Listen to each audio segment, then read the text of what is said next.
Good morning 12th class. आज हम मानव के पाचन तंत्र का अध्ययन करेंगे। हमारी जूलॉजी की फर्स्ट यूनिट का सेकंड टॉपिक है ये डाइजेस्टिव सिस्टम ऑफ ह्यूमन।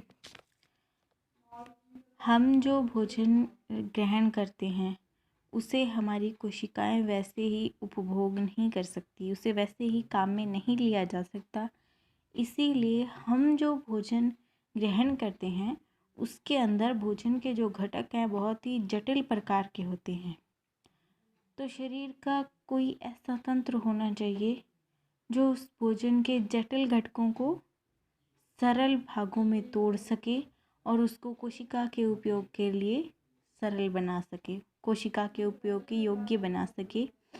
इसीलिए मानव के शरीर का वह तंत्र जिसके द्वारा भोजन के जटिल खाद्य पदार्थों को सरल घटकों में तोड़ा जाता है, और इस क्रिया के अंदर जो है वो काफ़ी सारे एंजाइम और काफ़ी सारे रासायनिक पदार्थ, केमिकल्स जैसे, वो भी इस क्रिया में भाग लेते हैं। इसीलिए इसे एंजाइमेटिक जल अपघटन भी कहते हैं, और शरीर के इस तंत्र को हम पाचन तंत्र कहते हैं। तो पाचन तंत्र मानव के शरीर का वह तंत्र है जिसके द्वारा एंजाइमेटिक जल अपघटन की क्रिया यानी कि हाइड्रोलाइसिस के द्वारा भोजन के जटिल खाद्य पदार्थों को सरल घटकों में, सरल फॉर्म में तोड़ा जाता है। मानव के पाचन तंत्र में बहुत सारे अंग सम्मिलित होते हैं, और मानव के पाचन तंत्र की यदि हम संरचना देखना चाहें तो ये दो मुख्य भागों से मिलकर बने होते हैं। पहला, पाचन तंत्र के विभिन्न अंग जिसको कि हम आहार नाल कहते हैं, और इसके साथ ही सहायक पाचक ग्रंथियाँ, इनसे मिलकर के हमारा पाचन तंत्र बना होता है।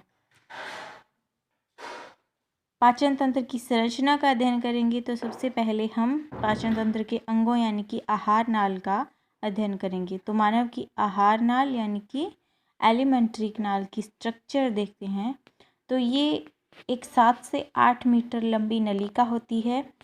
इसमें बहुत सारे सहायक अंग और ग्रंथियाँ सम्मिलित होती हैं, जिनमें मुख्य हैं मुख व मुख गुहा, ग्रसिका या ग्रासनाल, उसके पश्चात आमाशय, फिर शुद्ध आंत्र या फिर छोटी आंत, और वृहदांत यानी कि बड़ी आंत, उसके पश्चात मलाशय और मलद्वार।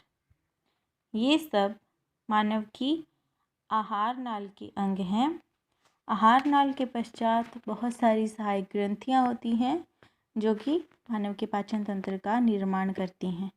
तो हम अपनी इस वीडियो में अपनी आहार नाल के कुछ अंगों के बारे में पढ़ेंगे। सबसे पहले हम मुख व मुख गुहा का अध्ययन करते हैं। मुख गुहा जो है और मुख मानव के शरीर का एक एंट्री गेट है, एंट्री पॉइंट माना जाता है, प्रवेश द्वार। मुख जो वो होठों या ओष्ठों से गिरा हुआ एक छिद्र होता है जिसमें से होकर के भोजन, जल इत्यादि ग्रहण किया जाता है, और कई परिस्थितियों में श्वसन की प्रक्रिया भी मुख के द्वारा की जाती है। मुख एक बड़े से होल में खुलता है जिसको हम मुख गुहा कहते हैं। ये ऊपर की ओर तालू से मिलकर बना होता है। तालू एक कठोर तालू होता है और एक कोमल तालू होता है। तो मुख गुहा का ऊपरी भाग जो है वो कठोर तथा कोमल तालू से मिलकर बना होता है। इसके पार्श्व में जो है काफ़ी सारी भित्तियाँ होती हैं, और मुख गुहा के अंदर एक जीवा या जीभ होती है। जीभ पर स्वाद कलिकाएँ होती हैं जो मानव को खट्टे, मीठे और तीखे और कड़वे स्वाद का ज्ञान कराती हैं। मुख में एक चल जबड़ा होता है और एक अचल जबड़ा होता है। मनुष्य का नीचे का जो जबड़ा है वो चलायमान होता है, और ऊपर का जबड़ा जो है वो स्थिर रहता है अपने स्थान पर, जो कि भोजन को छोटे छोटे पीसों में काटने के लिए हेल्प करता है। मानव के जबड़े के दोनों ओर के जबड़ों में जो है 16 दांत पाए जाते हैं। ये वयस्क अवस्था में पाए जाते हैं। ये कुल 32 दांत होते हैं। और मनुष्य के दांतों के विन्यास को हम दंत सूत्र कहते हैं, ताकि हमें मनुष्य के विभिन्न प्रकार के दांतों के नाम और उनकी संख्या का पता चल सके। मानव में 4 प्रकार के दांत पाए जाते हैं: इंसाइजर्स, कैनाइन्स, प्रीमोलर और मोलर। तो मानव का अगर दंत सूत्र देखें, एक वयस्क मानव का दंत सूत्र देखें तो उसमें इंसाइजर्स 2/2, कैनाइन्स 1/1, प्रीमोलर 2/2, मोलर्स 3/3 × 2 और ये कुल मिलाकर 16 होते हैं। और इनको अगर हम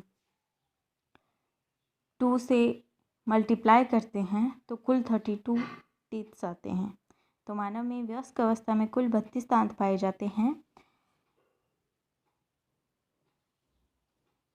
इंसाइजर्स को हम कृंतक कहते हैं, कैनाइन्स को रदनक, उसके बाद में अग्रच्वर्णक और च्वर्णक।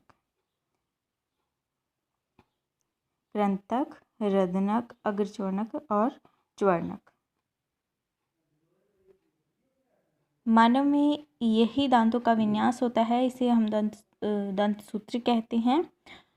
और ये प्रत्येक मानव के लिए कॉमन रहता है, यही होता है। औसतन सभी मनुष्य में यही दंत सूत्र लागू होता है और विभिन्न प्रकार के जीवों में दंत सूत्र अलग अलग होता है।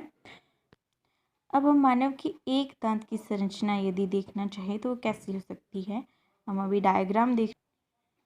मानव की दांत की संरचना 3 भागों में बंटा होता है। दांत पहले मूल, उसके बाद में ग्रीवा भाग और शिखर भाग। शिखर भाग जो है वो बाहर की ओर दिखाई देता है, कुछ सफ़ेद कलर का होता है। उसके पश्चात जो ग्रीवा भाग है वो दांत का मसूड़ा कहलाता है, जिसमें मसूड़ा आता है वो। और बाकी बचा हुआ भाग जो हड्डी के अंदर होता है, अस्थि के अंदर स्थित होता है, उसे हम दांत की जड़ या मूल कहते हैं। तो मूल की ओर सबसे पहले यदि हम देखें तो एक सीमेंट जैसा पदार्थ, अस्थि जैसा पदार्थ होता है जिसको हम सीमेंट कहते हैं। उसके पश्चात आती है अस्थि, जिसके अंदर दांत स्थित होता है। फिर एक लाल या फिर बैंगनी रंग का मांस होता है जिसको हम मसूड़ा कहते हैं। उसके पश्चात आता है हमारे दांत का ऊपरी भाग, जो कि इनेमल से बना होता है। यदि हम दांत की अनुप्रस्थ काट, लंबवत काट देखें तो उसमें एनेमल के अंदर का भाग जो होता है वो कोमल होता है, इसको हम डेंटिन कहते हैं।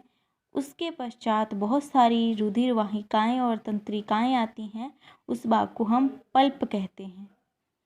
पल्प और डेंटिन कोमल भाग होते हैं और इनेमल जो है वो सफ़ेद रंग का भाग होता है और सबसे कठोर होता है।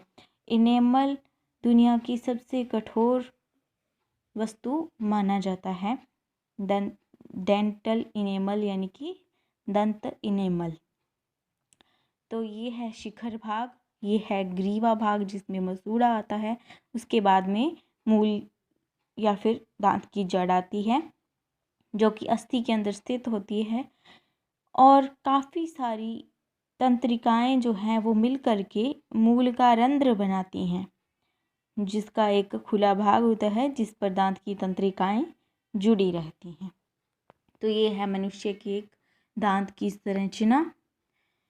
अब हम देखते हैं कि मनुष्य में दांतों के का क्या व्यवहार होता है, मनुष्य अलग कैसे है दूसरे जीवों से। तो मनुष्य में दांतों का सेट 2 बार आता है।